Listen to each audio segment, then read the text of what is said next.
This little box on the left side is my new mini PC, the GEEKOM IT13 MAX. In today's video, we're going to review it from a creator point of view.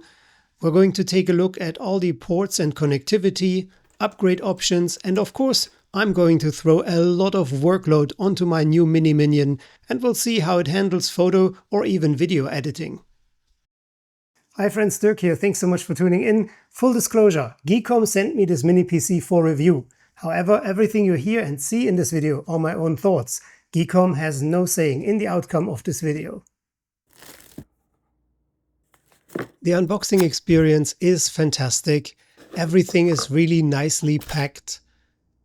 We get an HDMI cable. There's a little thank you note. And also the manual. Here's the power cord, and of course the power adapter is also included.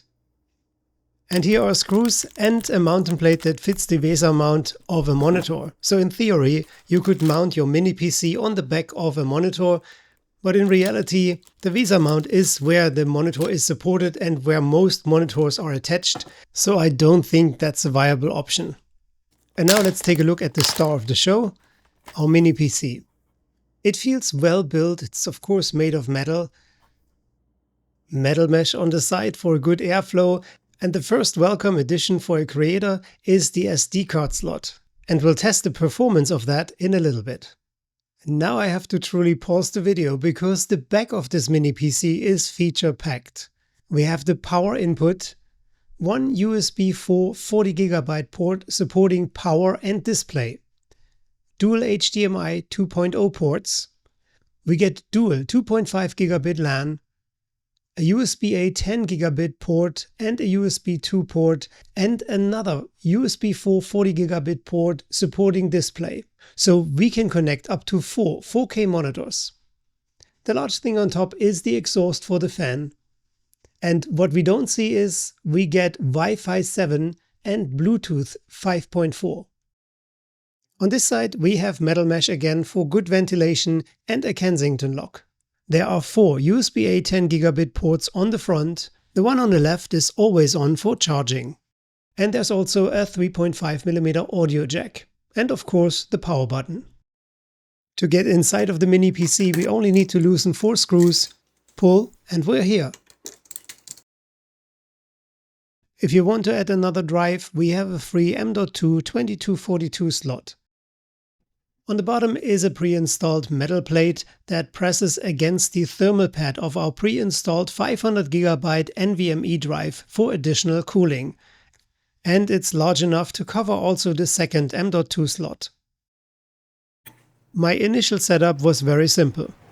I used the USB 4 port to connect a portable monitor. I used a Ducky One mechanical keyboard and a Logitech Pro wireless mouse. In such tests, connecting the PC to power helps a lot. Powering it on for the very first time, it didn't take long and everything was up and running. It comes pre-installed with Windows 11 Pro. I'll spare you the long Windows initiation processes, and we're getting right into our tests. I'm happy to report that everything worked straight out of the box without the need of installing additional drivers. I installed Maxon CineBench 2026 and it scored 3,296 points.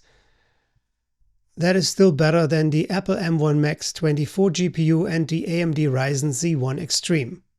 This is a very exhausting 10-minute stress test, and I was pleasantly surprised to see that the thermal throttling reached at one point only 3% and then went down to 1%, which is definitely less than my current gaming laptop.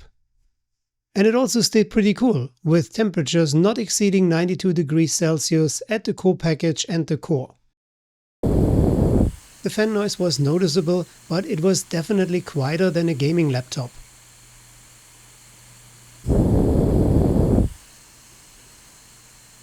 And here's the creator part. I know from my own experiences that in some PCs the built-in SD card readers are not great. I wanted to test this one here for the true read speed. So I put all the app files that I wanted to use in this mini PC on an SD card, put it in, and dragged them over onto my hard drive. We reached a bit over 90 megabytes per second.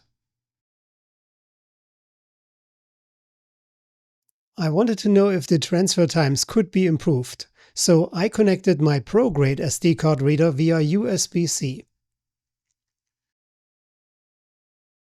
I repeated the same test, selected the same files and dragged them over onto my hard drive. I was very surprised to see that it performed so much slower compared to the built-in SD card reader. I'm not sure why this is, because on my PC it actually performs much better.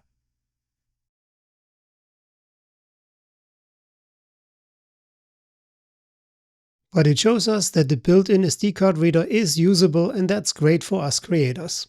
Now that we know we can transfer our files, let's see how it handles the workload of photo and video editing. I imported a couple of my RAW files, and now I wanted to see how responsive the entire system is with its Intel Arc 128 MB. Zooming in onto details in the pictures was a breeze. It was super easy and snappy, and everything looks great. Let's not forget that simultaneously I was running OBS screen recording that also draws from the graphic processor.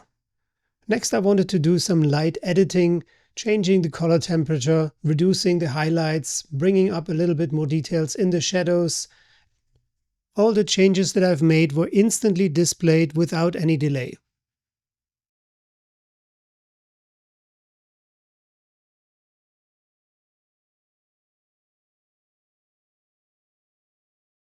Next, I selected all 21 RAW files and exported them simultaneously. It took the system only 18 seconds to process everything and to convert the RAW files into 21 JPEGs.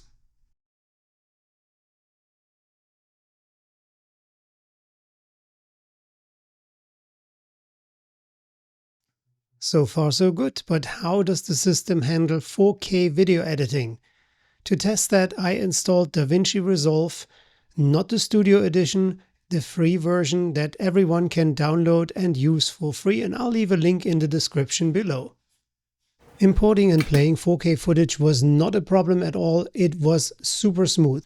I didn't use OBS screen recording because I didn't want to put additional stress onto the integrated graphics. Now I tried some light editing with some simple cuts and also some transitions, and still everything was running very smoothly.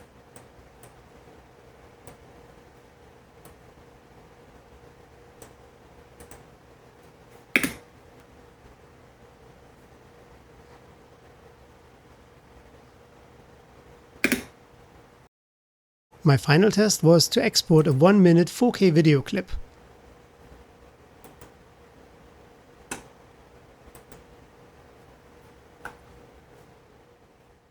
And it took the system only 38 seconds, and voila, there I had it.